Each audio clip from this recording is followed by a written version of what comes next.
खुशामदीद आप सबको हमारी तरफ से। और प्रोग्राम आप देख रहे हैं इस वक्त सलाम जे के। मैं हूं आपका मेज़बान इशफा गौहर। सभी नाज़रीन, आज 31 अक्टूबर सन 2022 हफ्ते का पहला दिन है और हस्ब वादा आपके सामने जब आते हैं तो कोशिश करते हैं इस प्रोग्राम के ज़रिए से आपको न सिर्फ जम्मू कश्मीर के हालात तो वाक़ात से बाखबर करें, बल्कि मुल्क भर के अंदर सियासी महाज पर क्या कुछ चल रहा है, इक़्तिसादी महाज पर क्या कुछ चल रहा है और बैनुल-अक़वामी पैमाने पर क्या कुछ चल रहा है, उससे भी आपको थोड़ी सी बाखबर करने की ज़रूर कोशिश करते हैं। नज़र पाकिस्तान पर भी रहती है, अफ़गानिस्तान पर रहती है, अमरीका पर रहती है, यूक्रेन पर रहती है, ऐसे ममालिकों पर रहती है जहाँ से खबर आती है और जिन खबरों से आप पहले ही बाखबर होते हैं। लेकिन हम आपको सुबह सुबह उस वक्त अपडेट करते हैं जब आप चाय की चुस्कियाँ ले रहे होते हैं, दफ्तर कॉलेज स्कूल जाने की तैयारियों में होते हैं और हम आपके सामने आते हैं फटाफट से खबर रखने के लिए। मुझे उम्मीद है कि 10 बजे तक आप हमारा साथ देंगे। 3 पड़ाव पर इस प्रोग्राम को लेकर आते हैं और तीसरे पड़ाव पर 9:40 का वक्त होगा जब हमारी फोन लाइन्स खुलेंगी, आप और हम गुफ्तगू करेंगे। आपके मसाइल को हुकूमत तक पहुंचाने का एक और सुनहरी मौका आपको घर बैठे मिल सकता है। मुझे उम्मीद है कि social media platform Facebook, Twitter, Instagram को और हमारी ऑफिशियल वेबसाइट पर आप जरूर लॉग इन कीजिएगा, सब्सक्राइब कीजिएगा, शेयर कीजिएगा और अपने कमेंट जरूर लिखिएगा। अपने हालात वाक़यात के हवाले से हमें जरूर अपडेट और बाखबर कीजिएगा। फिलहाल प्रोग्राम के तय फॉर्मेट के हिसाब से 31 अक्टूबर में माजी में क्या कुछ हुआ है उस पर हम जरूर आएंगे। लेकिन कहा जरा कि जनाब फटाफट जरा खबरों की ओर आइए क्योंकि कुछ चलिए फिलहाल जरा माजी की ओर आते हैं। 31 अक्टूबर सन 2022 में क्या कुछ हुआ है आपको फटाफट से हिस्ट्री ऑफ द डे बताएंगे। आपके टेलीविजन चैनल पर हिस्ट्री ऑफ द डे आएगा, बताएंगे तफसील के साथ। आसिफ रशीद, खुशामदीद, गुड मॉर्निंग, बहुत बहुत स्वागत है आप सभी का। तारीख में आज के दिन से शुरुआत करते हैं प्रोग्राम की और सबसे पहले आज के दिन की बात करते हैं। आखिरी तारीख है 10वें महीने की साल 2022 की और 1870 में आज ही के दिन अमेरिका में पहली बार पोस्ट कार्ड का इस्तेमाल किया गया। 31 अक्टूबर अंग्रेजी कैलेंडर के मुताबिक 1870 में। 1917 में कम्युनिस्ट व्लादिमीर एलिच लेनिन ने रूस में इक्तदार पर कब्जा किया। आज से ठीक 105 बरस कबल 1924 में अंग्रेजों ने सुभाष चंद्र बोस को गिरफ्तार करके 2 साल के लिए जेल भेज दिया था। 1924 में आज के दिन यानी 31 अक्टूबर को ये पेशरफ्त हुई। साल 1940 में आज के दिन बेंजामिन ओडोस सीनियर अमेरिकी फौज में पहली अफ्रीकी नजाद अमेरिकी जनरल बनी, यानी किसी और मुल्क से ताल्लुक, लेकिन 1940 में आज के दिन जिम्मेदारी अमेरिकन फोर्सेस के अंदर संभाली गई। साल 1951 में आज के दिन हिंदुस्तान में पहले आम इंतखाबात का आगाज हुआ। पहले जनरल इलेक्शंस हुए आज़ादी के 4 वर्षों के बाद। 31 अक्टूबर 1951 उस वक्त की व्यवस्था को, उस वक्त के निज़ाम को, सिस्टम को भी याद आज के वक्त किया जाता है। साल 1960 में पहली इलेक्ट्रॉनिक कलाई घड़ियां न्यूयॉर्क के अंदर मार्केट में आई, रिस्ट वॉचेस, लेकिन इलेक्ट्रॉनिक वॉचेस के नाम से ये जानी जाती रहीं। 1960 में शुरुआत इनकी हुई, पहली मरतबा मार्केट में इनको देखा गया। 1971 में अक़वाम मुत्तहिदा की जनरल असेंबली ने ताइवान को चीन में शामिल करने के हक में वोट दिया। आज के दिन यूएनएससी की जो बैठक हुई थी, मीटिंग हुई थी, उसमें बड़ा फैसला लिया गया था, ताइवान को भी सिक्योरिटी का हिस्सा बनाया गया। साल 1971 में आज से ठीक 50 वर्ष कबल। और इसके 10 वर्ष बाद यानी 1980 में आज ही का दिन था जब 31 अक्टूबर को 1980 में उर्दू के मशहूर अदीब और शायर साहिल लुधियानवी का इंतकाल हो गया था। आज उन्हें भी याद किया जा रहा है। उनकी खिदमात को याद करते हुए बिलखुसूस उर्दू अदब के लिए या उर्दू दुनिया में जो उनकी बेलौस खिदमात हैं उनको याद किया जा रहा है, उन्हें खराज अकीदत पेश किया जा रहा है। हिस्ट्री ऑफ द डे में ये अहम मालूमात थी हिंदुस्तान और आलमी तारीख में। लेकिन अब प्रोग्राम का आगाज़ करेंगे और आगे बढ़ने से पहले आप हमारे साथ जहां टेलीविज़न स्क्रीन पर हैं, हमें देख रहे हैं, सुन रहे हैं, वहीं तमाम सोशल मीडिया प्लेटफॉर्म्स पर भी आप हमारा साथ देंगे, वेबसाइट पर और इसके अलावा दीगर तमाम समाजी राब्ता साइटों पर आप जाएंगे। वक्फे से हमारी नशरियात भी चलती हैं, अपडेट्स आती हैं, उन पर अपना फीडबैक हम तक साथ साथ ज़रूर पहुंचाते रहिएगा। अब प्रोग्राम का आगाज़ करेंगे और सबसे पहले आज आपको जम्मू कश्मीर नहीं बल्कि गुजरात रियासत लिए चलते हैं। अहम खबर के साथ आगाज़ करेंगे। बिल्कुल, ये अहम खबर इसलिए बड़ी अहम है क्योंकि कल रात देर के गुजरात से इंतहाई दिल को दहला देने वाली खबर सामने आई कि मोरबी पुल जो था, जो ब्रिज था, वो टूट गया था और केबल ब्रिज टूटने की वजह से कल जहां मरने वालों की तादाद 60 से 80 बताई जा रही थी, वहीं आज सुबह जो एदाद शुमार सामने आए हैं उसने इस फिगर को मजीद आगे बढ़ा दिया है और 100 से ज़्यादा लोगों के मारे जाने की तस्दीक जहां सरकार की तरफ से खुद की जा रही है और हमारे जो ज़राया हमें बता रहे हैं कि 150 से 170 लोगों की मौत अभी तक वाक़या हो गई है। कुछ और लोग जो है वो इंतहाई मजरूब हालात में ज़ेर इलाज है और इस सिलसिले में रात भर वहाँ रेस्क्यू रिलीफ ऑपरेशन जो है वो चलाया गया। गुजरात के मोरबी में बड़ा हादसा कल रात देर के पेश आया, जहाँ पर केबल ब्रिज टूटने से नदी में कम से कम जो लोग वहां पर सवार थे उस पुल पर जो जा रहे थे वो सारे के सारे गिरे और नीचे सूरत हाल इस तरीके की थी कि वो वहां से इंतहाई मजरूब और जख्मी सूरत हाल में जब उन्हें निकालने की कोशिश की गई तो कई लोग मौके पर ही दम तोड़ बैठे और कई लोग अस्पताल लाते लाते जो है वो दम तोड़ बैठे। कल हमने देखा कि सदर हिंद, नायब सदर, वजीर आजम, वजीर दाखिला, वजीर दिफा, गुजरात के वजीर आला की तरफ से बयान जारी कर दिए गए। रेस्क्यू रिलीफ ऑपरेशन पर वजीर आजम खुद निगरानी कर रहे थे और यही वजह है कि उनके रोड शो को भी फिलहाल मुअत्तल करने की बात जो है वो सामने रखी जा रही है। ज़राए ये बता रहे हैं कि वज़ीर आज़म इस पूरे मामले पर आज खुद जो है वो नजर रख रहे हैं। तो फिलहाल बड़ी खबर यह है कि रेस्क्यू ऑपरेशन लगातार रात भर जारी रहा है, सुबह भी ये जारी रहा है। 150 से ज्यादा लोगों के मारे जाने की खबर आ रही है। इस वक्त 130 के मारे जाने की खबर सरकारी तौर पर खुद तस्लीम कर दी गई थी तकरीबन 2 घंटे पहले, लेकिन अब 150 की खबर आ रही है।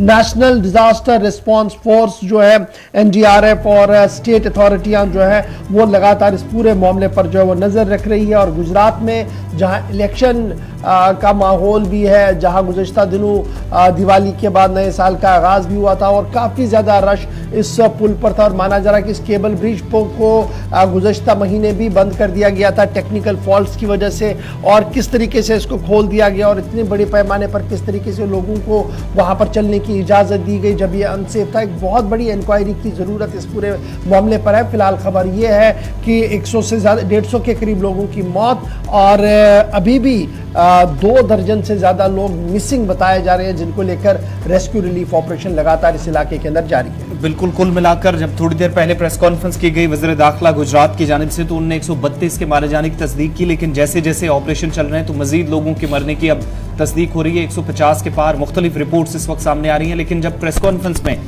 तफसीलात दी गई तो तब कहा गया कि 132 के आसपास। ओवरऑल कौन लोग जिम्मेदार हैं, कैसे यह हादसा हुआ? चूंकि छठ पूजा भी चल रही थी तो बड़ी तादाद में लोग इस पुल पर थे और बनने के बाद, मुरम्मत के बाद 4 से 5 दिन पहले खोला गया पुल, कैसे ये टूट सकता है? इसके बाद कार्रवाई को लेकर कुछ सवालात आपसे थोड़ी देर पहले प्रेस कॉन्फ्रेंस में वजीर दाखिला से किए गए, क्या जवाब था? प्रेस कॉन्फ्रेंस का वो हिस्सा भी जरा सुनिएगा। अभी सबसे पहले बचाव कार्य चल रहा है। जिस प्रकार से मैंने आपको बताया कि इस प्रकार की कोई घटना जब बनती है तो राज्य सरकार की सबसे पहली प्राथमिकता लोगों के बचाव कार्य की होती है। बचाव कार्य के साथ साथ उनकी सारवार की जिम्मेदारी सरकार की होती है। राज्य सरकार ने ये दोनों काम बहुत ही जल्द चालू कर लिए। खास तौर पे ये घटना 6:30 बजे बनी। 6:50 से हॉस्पिटल में पेशेंट्स को पहुंचाए गए। जिला तंत्र राज्य सरकार के द्वारा खास तौर से आसपास के सभी जिलों से एम्बुलेंस, 108 की टीम, डॉक्टर्स की टीम यहां पे पहुंचाई गई। और खास तौर पे जिस प्रकार के घटना बनी थी उसको देखते हुए मुख्यमंत्री श्री ने आसपास के सभी जिलों के हॉस्पिटल्स में सभी प्रकार की तैयारियां करने की सूचना दे ली थी। मोरबी के सभी प्राइवेट हॉस्पिटल्स को सरकार द्वारा सूचना मिली थी कि अस्पताल में कोई भी पेशेंट यहाँ से लाया जाए, उनकी ट्रीटमेंट तात्कालिक चालू किया जाए, उसकी जो भी कुछ प्रोसीजर होगी वो सरकार द्वारा की जाएगी। मोरबी की प्राइवेट हॉस्पिटल्स के सभी डॉक्टर्स एट द मोमेंट ये व्यवस्था में लग गए थे और कई पेशेंट्स की अभी भी ट्रीटमेंट चल रही है। पेशेंट्स को जरूरत लगे तो राजकोट किस प्रकार से ले जाए उसके लिए भी व्यवस्था बना ली गई थी।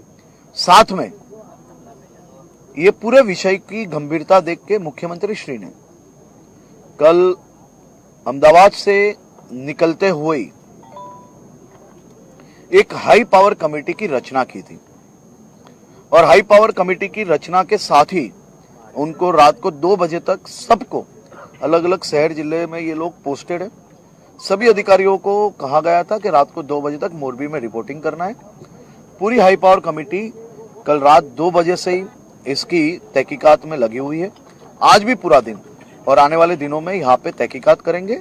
उसके साथ ही जो एजेंसी ये ब्रिज का काम संभालती थी, उस एजेंसी पे क्रिमिनल दफा 304, 308, 114 के मुताबिक उन पे केस दर्ज हुआ है। कुल मिला के अभी तक 132 लोगों की मौत ये दुर्घटना में हुई है।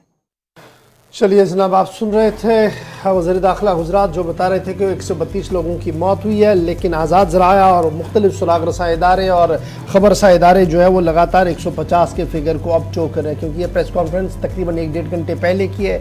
उसके बाद लगातार और कुछ और चीज़ें जो है वो डेवलप हो रही है और इस तरीके के फिगर जो है वो सामने आ रहे हैं। फिलहाल बढ़ते हैं जी आगे। इस खबर के बाद ज़रा आपको एक और अहम और बड़ी खबर से बाखबर करते हैं, और ये खबर इसलिए बड़ी इंपॉर्टेंट है, पूरे मुल्क के साथ साथ इसका असर जम्मू कश्मीर के अंदर भी देखने को मिला है फर्जी लोन ऐप्स को लेकर। और अब मरकजी हुकूमत ने इस पूरे मामले पर संजीदा कदम उठाया और मरकजी वजारत दाखिला ने बाज़ाब्ता तौर पर रियासतों और यूनियन टेरिटरीज के नाम हुक्मनामा जारी करते हुए साफ कर दिया है कि चाइनीज ऐप्स के खिलाफ और इन सॉफ्ट लोन ऐप्स के खिलाफ बड़े पैमाने पर कार्रवाई होनी चाहिए। और इसमें याद रखिएगा कि एनफोर्समेंट डायरेक्टरेट ने गुज़श्ता दिनों कार्रवाई की थी, जिसमें तकरीबन 9.82 करोड़ रुपया चाइनीज कंट्रोल वाला ऐप जो है जो पेमेंट गेट्स के तरीके से चलाए जा रहे थे उनको सीज किया। और उसके बाद ही इस हसासियत को देखा गया और आवाम से भी ये अपील की गई है कि वो इन फर्जी ऐप्स या इन फर्जी कंपनियों के जासे में ना आए, जहां पर वो सॉफ्ट लोन्स देने की बात कर रहे हैं और बाद में सार्फिन को इंतहाई मुश्किल तरीन हालात से गुजरना पड़ रहा है। अब मरकजी हुकूमत और वजारत दाखिला की तरफ से जहां सभी रियासतों और यूनियन टेरिटरीज के नाम नोटिस जारी कर दिया गया है, वहीं पर सभी लोगों से अपील की गई है कि वो एहतियात बरतें, इस तरीके के काम से एहतियात बरतें और इन जो जालसाजी के दुकान खुले हैं, जिस तरीके से फर्जी लोन देने के नाम पर आपके ज़ाती डाटा को कलेक्ट किया जाता है और उसके बाद जिस तरीके से तंग तलब किया जाता है, उससे बचने के लिए ही ये एडवाइजरी जो है वो जारी कर दी गई है। कम्युनिकेशन जो है वो सभी रियासतों के नाम, यूनियन टेरिटरीज के नाम मरकजी वजारत दाखिला की तरफ से जारी कर दिया गया है और उस कम्युनिकेशन के अंदर ये साफ कर दिया गया है कि नेशनल सिक्योरिटी और इकोनॉमिक सिचुएशन को देखते हुए जी सभी रियासतों को ये फ़र्ज आयद है कि वो अपने बाशिंदों को, अपने रहने वाले लोगों को इस बात से मुतल्ला करें कि किस तरीके से बड़े पैमाने पर ये फर्जी काम जो है वो मुल्क के अंदर चलाया जा रहा है, डिजिटल तरीके से चलाया जा रहा है। और इससे जो लो इनकम ग्रुप लोग हैं, यानी जिनकी आमदनी कम है और उन्हें पैसों की ज़रूरत है और वो यहाँ पर जब ये लोन के ऑफर्स देखते हैं और हिडन चार्ज वो नहीं देखते हैं, तो उसके बाद वो इस पूरे मामले में फंसते हैं, जिसकी रिकवरी के मामले और दीगर मामलों में बाद में बड़ी चीज़ें जो है वो खुलकर सामने आई है। और उन्हीं सभी चीज़ों का मामला जो है वो मरकजी वजारत दाखिला ने इस पूरे मामले को देखा।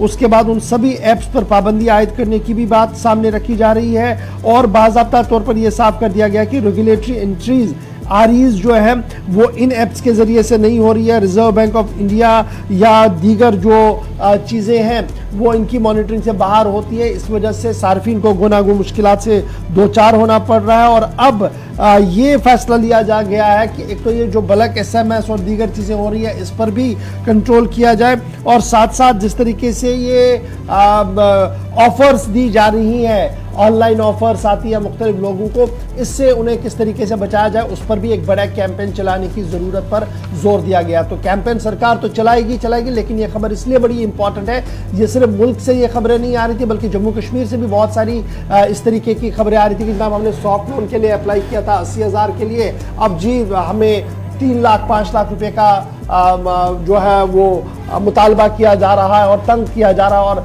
बहुत सारे मामला जो है वो साइबर सिक्योरिटी के पास भी चले गए हैं और यही वजह है कि दाखिला वजारत ने अब फाइनेंस डिपार्टमेंट के साथ मिलकर बड़े पैमाने पर क्रैकडाउन करने का मन बना लिया है। और इसलिए तमाम सार्फिन से, तमाम लोगों से अपील की गई है कि वो इस तरीके के जालसाजी के कारोबार में ना खुद को फंसाएं, क्योंकि ये देने के वक्त एक और लेने के वक्त एक और रुख होता है, और सरकारी शिकंजे से ये बचने की हर मुमकिन कोशिश करते हैं। इसलिए आप भी बड़ा एहतियात कीजिएगा, क्योंकि सोशल मीडिया प्लेटफॉर्म्स के जरिए से फेसबुक पर, ट्विटर पर या आपके व्हाट्सएप पर लगातार मैसेज आती रहती है कि या कॉल्स आती है, जब हम आपको लोन देंगे जी 10% पर लोन देंगे, और फिर वो आपसे वो सारी डिटेल्स लेते हैं। इससे एहतियात करें, और पूरा तहकीक होने के बाद ही जब आपको लगे कि आप सिक्योर है, सेफ है और आपकी डिजिटल प्राइवेसी को कोई खतरा नहीं है, तब जाकर आप आगे बढ़िए। अदरवाइज फिलहाल सरकार की तरफ से जो ये सीरियस इंपैक्ट लिया गया है इसका, कि सिक्योरिटी ऑफ इकोनॉमी और जो हमारी सिटीजन्स की सिक्योरिटी है वो खतरे में पड़ रही है, उसको देखते हुए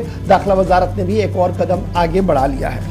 कुल मिलाकर माजी करीब में भी इस तरह के एप्लीकेशंस का इस्तेमाल और नौजवान काफ़ी ज़्यादा कर रहे हैं, और बहुत सारी चाइनीज़ एप्लीकेशन जो 2000 से 4000 और 5000 तक का भी लोन ऑफर करती हैं, आपको देती हैं, और उसके बाद लोन लेने के बाद आपसे डिटेल्स भी तलब की जाती हैं। उन डिटेल्स में आपका वो अकाउंट भी होता है जिसका एक्सेस आसानी से इन कंपनीज या एप्लीकेशंस के पास चला जाता है, तो प्राइवेसी का एक बड़ा कंसर्न है, इसलिए ख़तरनाक साबित हो सकता है। तमाम ऐसी एप्लीकेशंस का इस्तेमाल करने या सहारा लेने से गुरेज करें, बिलखुसूस वो नौजवान जो 500, 1000, 2000 का लोन लेने के काफ़ी शौकीन नजर आए हैं इन एप्लीकेशंस के जरिए। आगे बढ़ते हैं, बात सिक्योरिटी की हुई है तो एक और अहम जानकारी आपको दें। जम्मू कश्मीर में गुज़श्ता 2-2.5 बरसों के दौरान मिलिटेंसी मुखालिफ कार्रवाइयाँ हालांकि पहले भी चलती रही, लेकिन इन 2-2.5 बरसों में जो अभी तक सरकारी आदादोशुमार बताते हैं कि ज़्यादा कामयाबियाँ एज़ कम्पेयर टू पिछले 5 या 6 बरस सिक्योरिटी फोर्सेज को मिली। मुख्तलिफ इलाकों के अंदर कार्रवाइयाँ की गई, और खुद सिक्योरिटी एजेंसियों के आदादोशुमार भी वक्तन फ़क्तन सामने आते रहे, जबकि जम्मू कश्मीर पुलिस के अलावा फौज भी मुसलसल इस तरह की डिटेल सामने लाती रही। लेकिन ये पता चलता है आदादोशुमार से कि पिछले 3 सालों के दौरान तकरीबन 543 मिलिटेंट्स अलग अलग ऑपरेशंस के दौरान मारे गए। 220 ने हथियार डाले, यानी सरेंडर करने वालों की भी एक बड़ी तादाद थी, जिनमें लोकल सबसे ज्यादा थे। 5 अगस्त 2019 के बाद जब 370 को डाइल्यूट किया गया, तो इसके बाद यूनियन टेरिटरी में खासतौर पर वादी कश्मीर के अंदर बड़े पैमाने पर कार्रवाइयां नजर आई। सिक्योरिटी फोर्सेज ने मिलिटेंसी के खिलाफ ये कार्रवाइयों का सिलसिला नॉर्थ टू साउथ जारी रखा। LOC पर भी बहुत सारी कार्रवाइयां हुई हैं, और 3 वर्षों में जो आदादोशुमार बताते हैं, इनको अगर सही मान लिया जाए तो 543 मिलिटेंट्स, जिनमें लोकल्स भी हैं, नॉन लोकल्स भी हैं, जिनको मुख्तलिफ ऑपरेशंस में अलग अलग जगहों पर हलाक किया गया है। इनमें पुलिस के आदादोशुमार ये बताते हैं कि 150 के आसपास ऐसे मिलिटेंट्स थे, यानी 550 में से 150 ऐसे थे जो आला मिलिटेंट 2 के कमांडर्स थे, टॉप कमांडर्स थे इस फहरिस्त में, जिनका नाम है, जो मारे गए। 220 मिलिटेंट या तो हथियार डाल गए या फिर जिंदा पकड़े गए, यानी गिरफ्तारियां भी हुई, या फिर इसके अलावा जिन लोगों ने हथियार डालना शुरू किया या जिनमें सरेंडर करने वाली एक लंबी फहरिस्त है, 220 के आसपास तादाद बनती है, जिसकी वजह से ये भी कहा जाता है कि सरहद पार बैठे जो लोग हैं या हैंडलर्स हैं, एजेंसियों का मानना है कि उनके साथ उनके रवाबित बहुत हद तक टूटे हैं, खत्म हुए हैं, और ये हिकमत अमली बहुत हद तक टारगेट किलिंग को कम करने में कामयाब भी हुई है, एक कारगर भी साबित हुई है टारगेट किलिंग्स को कम करने के लिए। मजीद आगे बढ़ते हैं तो पता चलता है कि पथराव करने वालों के खिलाफ भी सख्त पॉलिसी की वजह से पथराव के वाकयात में तकरीबन 87.31% की कमी आई है, यानी खुद ये हुकूमत या इदारे मानते हैं कि तकरीबन 88% के आसपास पत्थरबाजी जो मुख्तलिफ हिस्सों के अंदर होती रही वो कम हुई है, और जो सख्त पॉलिसी सरकार की तरफ से या सिक्योरिटी एजेंसीज की तरफ से अपनाई गई, गिरफ्तारियां हुई, बहुत सारी जगहों पर केसेस लगे, उन तमाम लोगों को बदअमनी फैलाने के इल्ज़ाम में जब गिरफ्तार किया गया तो इसका असर ज़मीन पर देखा गया। आगे बढ़ते हुए पता ये चलता है कि यूनियन टेरिटरी में सिक्योरिटी फोर्सेस को हथियार उठाने वालों के खिलाफ जब कार्रवाई करने के लिए खुली इजाज़त दी गई, तो इससे ऑपरेशन ऑल आउट में भी तेज़ी आई। सोशल मीडिया पर भी मिलिटेंसी के जो तारीफ करने वाले लोग थे उनके खिलाफ भी कार्रवाई की गई, और मकामी नौजवान कम मिलिटेंसी का रास्ता अख्तियार करने लगे, बजाय इसके कि वो रास्ते पर जाते, उनने भी जो ऑलरेडी जा चुके थे उनने रास्ता तर्क किया। ये इदारे मानते हैं, एजेंसीज के आदादोशुमार हैं, और 2019 से अब तक 350 के करीब मकामी नौजवान जिनने मिलिटेंसी का रास्ता अख्तियार किया, ये आदादोशुमार बताते हैं, यानी 350 के आसपास इन 5 अगस्त 2019 के फैसले के बाद सिक्योरिटी सिचुएशन को जब रिव्यू किया जाता है, 543 मिलिटेंट मारे गए, 150 टॉप कमांडर्स थे, 220 के आसपास जिन्होंने हथियार डाले या फिर सरेंडर कर दिया, और 350 के करीब मकामी नौजवान हैं, इनमें ज़्यादातर वादी कश्मीर से हैं, जिनने मिलिटेंसी का रास्ता जो है वो मिलिटेंसी के रास्ते पर चले गए। इस बीच ये भी एक तर्क हमेशा से रहा है, इस बार फिर कहा जा रहा है कि पाकिस्तान के कहने पर जो उठने वाली आवाज है, मुल्क दुश्मन आवाजें हैं, अब तक बहुत हद तक कम करने में सिक्योरिटी फोर्सेस ने शिकंजा कसा है, काफी कामयाबी मिली है। इसके बाद वादी के अंदर किसी भी कोने से पाकिस्तान की आवाज नहीं उठी और ना कोई मजलिस हुई, ना हड़ताल या इस तरीके से कोई सूरत हाल कहीं पर नजर आई। हुकूमत के फैसलों के खिलाफ आवाज भी कहीं से नहीं उठाई गई और ना ही कहीं पर ये एजेंसीज मानती है कि पाकिस्तान का झंडा लहराया गया, कहीं पर मुजाहिरे नहीं हुए। शटर डाउन कॉल जरूर कुछ लोगों की तरफ से कहा गया कि दी गई, लेकिन कोई कहीं पर असर नहीं देखा गया। ये तमाम चीजें बताने की कोशिश है कि सिक्योरिटी इदारों की तरफ से, एजेंसीज की तरफ से, सरकार की जानिब से सख्त पॉलिसी और मिलिटेंसी के खिलाफ जो बार बार कहा जाता है कि जीरो टॉलरेंस पॉलिसी है, उसका नतीजा है कि मिलिटेंसी मुखालिफ कार्रवाइयां न सिर्फ तेज हुई हैं बल्कि सोशल मीडिया के थ्रू, जिसका खुलासा खुद मुल्क के वज़ीर खारजा की तरफ से 2 दिन पहले किया गया कि सबसे बड़ा हथियार मिलिटेंसी के लिए, दहशतगर्दी के लिए बना है सोशल मीडिया, तो उस पर भी जम्मू कश्मीर के अंदर भी बहुत हद तक काबू पाने में सिक्योरिटी इदारे कामयाब नजर आए हैं।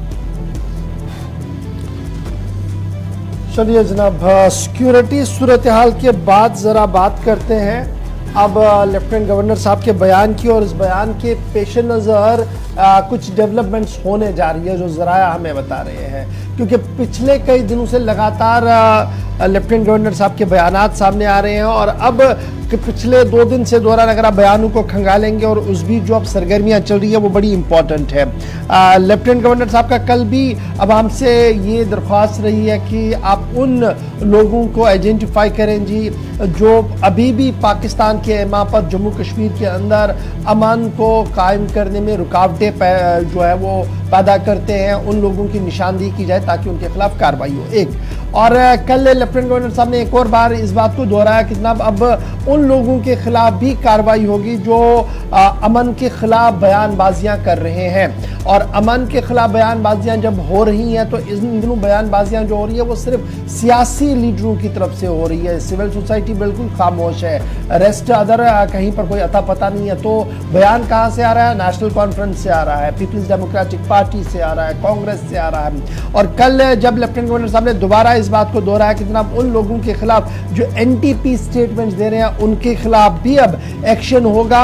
और कल उन्होंने एक और बात जो बताई वो ये भी थी कि जनाब रोजगार के हवाले से काफ़ी काम किया जा रहा, और जो इम्तिहानात कैंसिल किए गए थे सर्विस सिलेक्शन बोर्ड के वो नवंबर के वस्त तक लिए जाएंगे, तो एक खुशी की राहत थी। लेकिन इन बयानों के बीच जो हमारे ज़राया हमें बता रहे हैं, जो खुफिया ज़राया हमारे हैं, एस्टैब्लिशमेंट के अंदर जो लोग हैं, एस्टैब्लिशमेंट के बाहर जो लोग हैं, जो हमें रिपोर्ट बता रहे हैं कि जनाब एक बड़ी फिरिस्त तैयार की जा रही है उन लीडर्स के खिलाफ एफआईआर दर्ज करने की जो लगातार पिछले कई महीनों से बयानात देकर हालात को मजीद अबतर करने की कोशिश कर रहे हैं, यानी हालात को इस तरीके से हाईजैक करने की कोशिश कर रहे हैं जो ज़मीनी सूरत हाल नहीं है, उसके बरक्स लोगों को उकसाने की कोशिश कई बार की गई। और अब सरकार की तरफ से बाज़ाब्ता तौर पर कार्रवाई का जो बयान दिया जा रहा है, यानी लेफ्टिनेंट गवर्नर साहब जो बयान दे रहे हैं ये सिर्फ बयान तक महदूद नहीं है बल्कि ज़मीनी सूरत हाल पर काफ़ी चीज़ें कलेक्ट की जा रही हैं और कई लोगों के खिलाफ अब कार्रवाई होगी, यानी एफआईआर भी दर्ज होंगे सीनियर पॉलिटिकल लीडर्स के खिलाफ।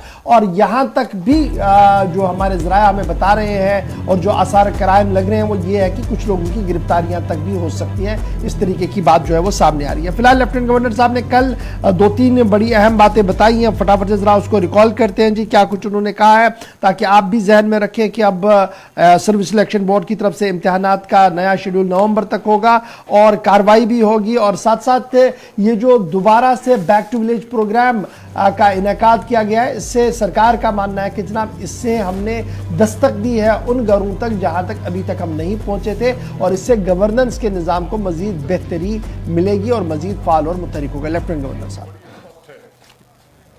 कुछ निहित स्वार्थी लोग हैं यहाँ।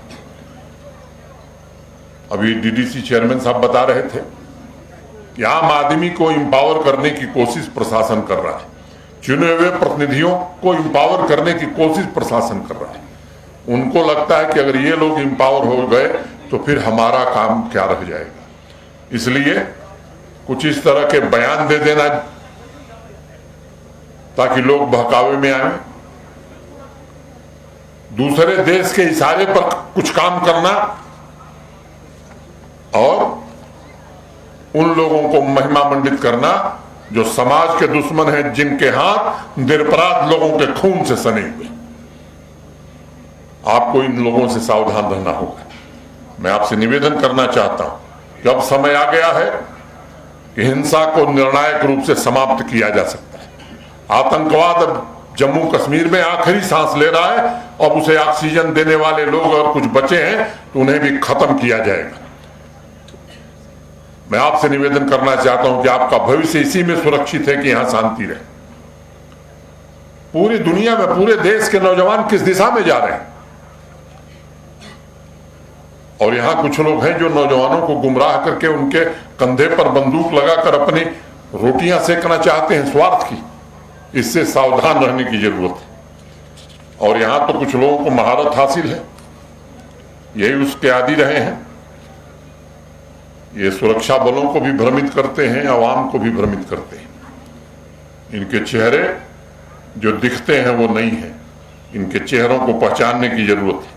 जो व्यवस्था चली है व्यवस्था ठीक नहीं, वही व्यवस्था ठीक है जो 20 साल पहले चलती थी, 25 साल पहले चलती थी, जिसमें पता नहीं कितने बेगुनाहों का खून सड़क पर गिरता था। दुकान बंद रहती थी, स्कूल कॉलेज नहीं चलते थे।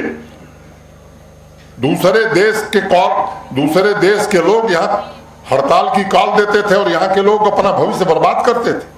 क्या ऐसी व्यवस्था जम्मू कश्मीर के लोगों की भलाई कर सकती है? मित्रों, आप खुद सोचिए। मैं आपसे निवेदन करना चाहता हूं कि आम नागरिक ये महसूस करने लगा है और आम नागरिक ताकतवर बने, ये निश्चित रूप से हमारी कोशिश होगी। और हम सब आपसे निवेदन करना चाहते हैं। गवर्नर साहब कल दो अलग अलग तकरीब से खिताब कर रहे थे, जहां पर खुलेआम उन्होंने बात भी बता दी है और जिस तरीके से जराया हमें बता रहे हैं कि कुछ लोगों के खिलाफ कार्रवाई भी हो सकती है। यहां पर वक्त हो गया जी छोटे से ब्रेक का। ब्रेक के बाद आपको बताएंगे कि नेशनल ह्यूमन राइट्स कमीशन नाराज क्यों है जम्मू कश्मीर से और किस मामले पर काफी सख्त अल्फाज का इस्तेमाल उन्होंने किया। नेशनल ह्यूमन राइट्स कमीशन की खबर आपको जरूर बताएंगे। उसके बाद आपको बताएंगे कि 370 यानी 5 अगस्त 2019 के बाद किस तरीके से एदाद-ओ-शुमार सामने आ रहे हैं कि सरकार ने रोजगार नौजवानों को फराहम किया है और उन एदाद-ओ-शुमार के बीच क्या जो बातें माजी में हुआ करती थी क्या वो आज भी इसके साथ चल रही है या बिल्कुल शफाफ तरीके से इंतजामिया नौकरियां फराहम करने में कामयाब हुई। दोनों तज्जिया आपके सामने रखेंगे। छोटा सा ब्रेक होगा, ब्रेक के बाद दोनों खबरों पर बात करते हैं।